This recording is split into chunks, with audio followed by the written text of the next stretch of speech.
What does insight-driven messaging look like for sales? Like a whole lot more deals, fast. Jump on high-intent leads in the moment with Intercom, the business messenger that extends the reach of your team 24/7. Intercom creates more opportunities for you by booking meetings and collecting data from leads automatically. Take Intercom user Elegant Themes. They now convert 25% of leads through Intercom's messenger. Deals don't wait. Get them with Intercom. Go to intercom.com/deals. That's intercom.com/deals.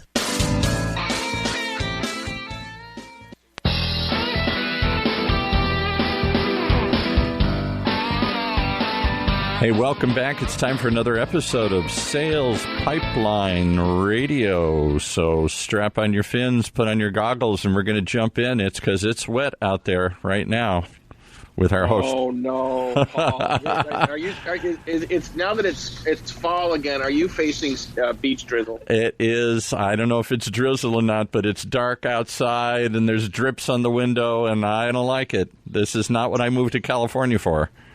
Yeah, not so nice here, Paul. It's not a pretty day. Thankfully, it's not. A couple months from now, this might be 7 feet of snow or whatever they get up here.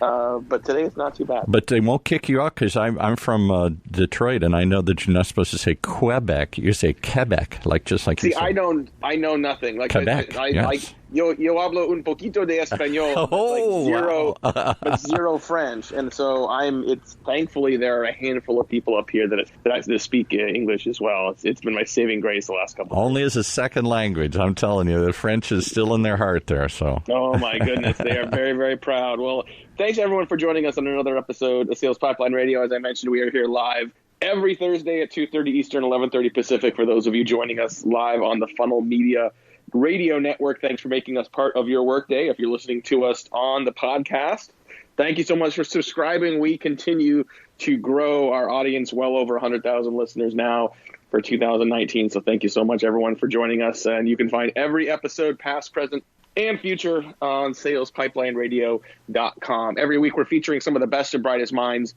in B2B sales and marketing. Today is absolutely no different. Very excited to have with us the VP of America Sales for Open Gear, Todd Rychecki. Todd, thanks so much for joining us today. Thanks, Matt. Appreciate it. It's been since 2009 since I've done live radio. Well, welcome back. 10 years is never too late to get back into live radio, so glad you could join us today. How is the drizzle situation wherever you're calling in from? Everything's fine here. It's sunny and blue skies. I'm in Denver, Colorado. I think people that aren't familiar with Denver don't realize it. It is sunny a lot in Denver. You get a reputation for being kind of cold and a lot more, snow in the winter, which happens. But it's sunny a lot in Denver, from what I understand. Yeah, they say about 300 days. That's not so bad. Not that way here in Montreal. From my home base in Seattle, definitely not like that. But no, thanks for joining us today. I was really excited to have you join the show. We feature a lot of people that are running sales organizations, and we talk about a lot of different areas. And I think for us, there's a few different places we can go. And one place I'm particularly interested in, I know you guys have had a lot of success building a reseller channel. And, a lot of the companies we feature and a lot of people listening, tend to gravitate more towards direct sales channels.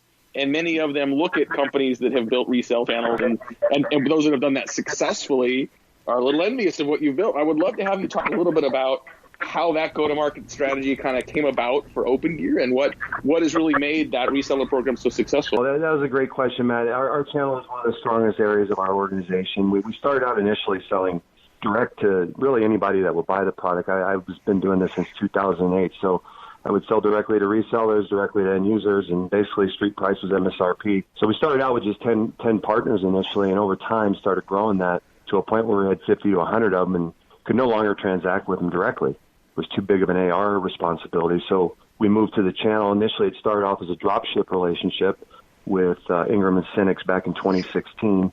We did that for about a year. When things really started to take off is when we went to a stocking relationship. So no longer was the partner calling in and saying, is it in stock? What's the lead time? How quickly can I get it? They see it's in stock, they grab it, and they go. So between 2017 and 2018, as we transitioned to that stocking business model, we grew the business by 100%. That's seen it go from, very small orders to very large enterprise orders, all being handled through a distribution network. This year, we doubled down on the channel. We only had a couple of guys working it. My director of my director of channel sales, Brian Keepers, was doing it along with another gentleman in Chicago, Rob Goming, but we decided to double down on it. So we now have 3 regions, overlays, channel sales managers on the west, the central, and the east, along with a dedicated channel sales engineer. That has been with us since 2013, but we moved him into a new role in January. That's really paid dividends. The channel likes having a technical resource to help them answer technical questions. The other thing that we did, we had a partner summit last week. We announced a new elite level. So we now have enough partners that we can have a couple of levels. So we have an elite level, a premier level, and then a standard level. And all these elites, they're all doing $1 million or more. And we have 8 of them now. It's been a really, really great growth story, the channel, for us here at OpenGear. No, that's amazing. I mean, I think for a lot of companies trying to figure out their go-to-market strategy and sales opportunities, I think building a channel is quite attractive, right? Because now you say, okay, I've got other people selling for me. I don't have to build a lot of those direct sales sort of resources and costs internally. But I think what a lot of people don't think about is the amount of time it takes to get a channel up and running successfully. Talk a little bit about how you handled that at OpenGear and really how you then sort of condition the organization to have the discipline and the patience to help develop that channel into where it's been so successful today. Yeah, I think it's really about hiring the right people. I didn't come from a channel background, a pure channel background. I was more of an end user guy closing large opportunities and had to find the right person. And I did that in 2015 and realized it was going to take some time. So there were a lot of cycles, a lot of effort, a lot of awareness activities. But after about a year of doing that, we started seeing things happen. And I started to see the reach that the channel could provide us as I started seeing these point-of-sale reports with these large organizations buying our product that I didn't know. I just thought they were resellers drop shipping it to themselves, and you didn't know where it went. So you started to see the reach that you had there, and now you have hundreds of sales reps potentially. So the trick there is awareness and keeping them educated on what you're releasing, whether it's existing products or new products, and making sure that message then gets to the end user, their customer base. So we do a lot of account mapping. I think that's one of the best kept secrets in the industry.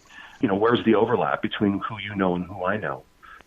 That's really important. And then that intelligence allows you to move much more quickly with an opportunity and get in quicker. So the other thing that we like to do, not only with end users, with our regional sales management team, but the channel, is to get wider, deeper, higher. I talk about it all the time.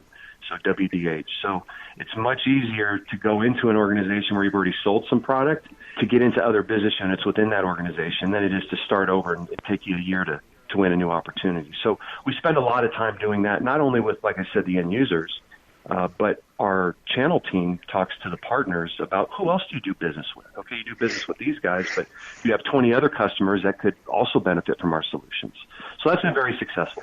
That's awesome. We're talking to Todd Rychecki today. He's the Vice President of America Sales for OpenGear, and really talking about sort of keys to developing a successful reseller strategy, and talked a little bit about kind of what it takes to build a team and to sort of get that channel up and running. And you just referenced this, Todd, like, part of the keys to success for those that are building out a channel program is also really effective communication and coordination between yourself and between the channels. Talk a little bit about what that requires from a marketing perspective as well. I mean, I think, for organizations that are used to having more direct control over the sales organization, you lose a little control with the channel side, which makes that communication and messaging that much more important. What are some keys to make sure that runs smoothly? From my standpoint, it's a lot about just the culture, the company culture, the sales culture. And it's about, for me, the message getting to the customer is one thing, but being accountable and urgency, communication and teamwork is all really, really important because we work in these regional teams. So getting back with people, for example, one of the things that everyone is required here is they have to get back with customers in 15 minutes. Okay. There's no exceptions there. And we ask every salesperson to achieve this. Achieving your sales target is really not optional. So when you get to a point where your culture is solid, then your teammates in the region start holding themselves and each other accountable. It's a beautiful thing. So getting that message out to the partner is really, it's a matter of the culture that's been created and making sure that, we have all this information, but is it getting to the right people at the right time? So if you you have that culture of accountability, then the message gets there and it gets there quickly. And then it's just a matter of follow through and follow up. for them and make sure that they have what they need and they can be successful with what you've delivered. Now, when it comes to differences in who you're selling to, when you think about selling into different industries, how do you account for that then as part of that channel as well? Do you have certain channel partners that you count on for particular vertical industries, or is it just sort of managing the complexity of saying we've got a different message or a different angle within a single channel or within a single reseller for multiple industries? How do you manage that, those differences? That's a great question. Thanks, Matt. So we work within many vertical markets. I mean, it's more horizontal. So because it's really anyone with a router, switch, or a firewall. So we play in retail, we play in finance, healthcare, manufacturing, technology, and hyperscale. So it's really what you wear, what you drive, what you use. OpenGear is a part of that network. And our sales team calls on all those different vertical markets, as do our partners. Our partners have different, I think they have business units within their organization that calls specifically on finance, but all of our team is trained to be able to call on any of those organizations. And I think our marketing along with it focuses. We have campaigns, like in Q2 we did a retail campaign. In Q3 we're doing finance. Next quarter we're doing healthcare. So just a little bit here, our products and solutions allow these organizations to launch and provision and remotely access their network infrastructure all over the world. So the products are certified on the majority of these global networks. So these organizations, these vertical markets have offices everywhere. So it's a fast, easy, flexible way for them to monitor and manage this network that's critical to their business, because these guys, they say 98% of orgs, a single hour of downtime can cost $100,000. And that's what we prevent. We prevent downtime so that they can transact. Now, Todd, you cut your teeth, and I'm not gonna give away how old you are because I'm not totally sure. But I'm looking at your resume, like you've cut your teeth in a variety of different industries. You've been in telecom, you've been in healthcare. What are some of the things that you think that in your role leading an organization now through sales growth like you have? What are things that you still call on in both your leadership skills as well as just sort of sales skills that harken back to some of your days, like carrying a bag, with Verizon, Cardinal Health, and others? Well, that's a great question. I don't ever ask anyone on my team to do something that I haven't already asked myself to do. So that's number one. Just going back to the sales structure and the culture, I created a superhero back in 2017. And I initiate every new hire with a superhero name based on their personality and role on the team. So many of them actually today call each other by their superhero name. And we like to keep it fun and competitive. I think that's really important.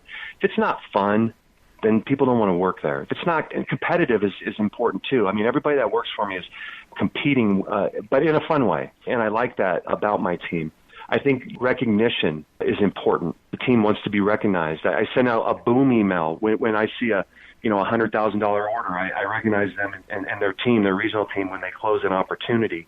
I think those things are very important. Having a president's club is important. We've done that now for 2 years. So I think those types of things are important to keep it fun, to keep it creative. The other thing that I started doing is using video more. So we do bi-weekly go-to meetings with the regions, and used to be just like we're talking now. You can't see each other. Yeah.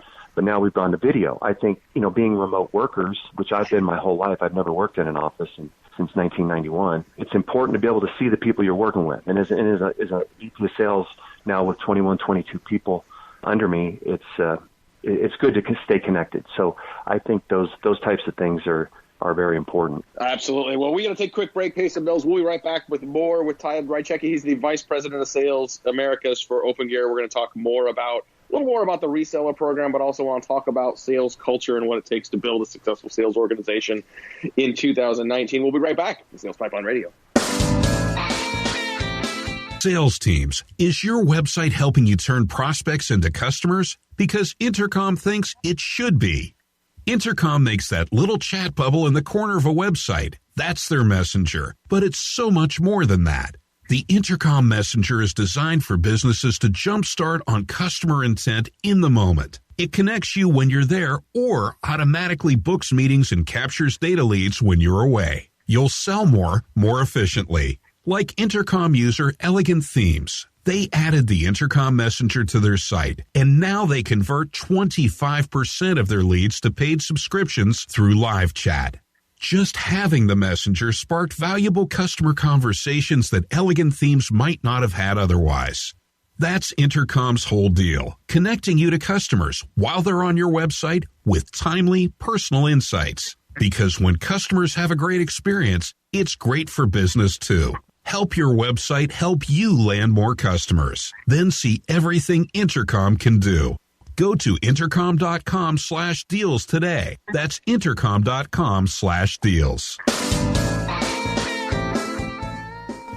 All right. Well, thank you, Paul. Back with our guest today, the Vice President of Sales Americas for Opengear. And Todd, you were alluding to some of the best practices you put in place to really create a successful sales organization. And it's one thing to hit your number. It's another thing to create an organization that really sort of runs smoothly and is prepared for growth. And you guys were recently named one of Selling Power's 50 best companies to sell for, which is quite an achievement given how many companies they look at on an annual basis. You talked about, the cadence of communication and meetings and seeing each other. What are some other keys that you think have led to the recognition of being a great place to sell for? And so what are some of the things that you see and are maybe most proud of that you've built in your sales organization?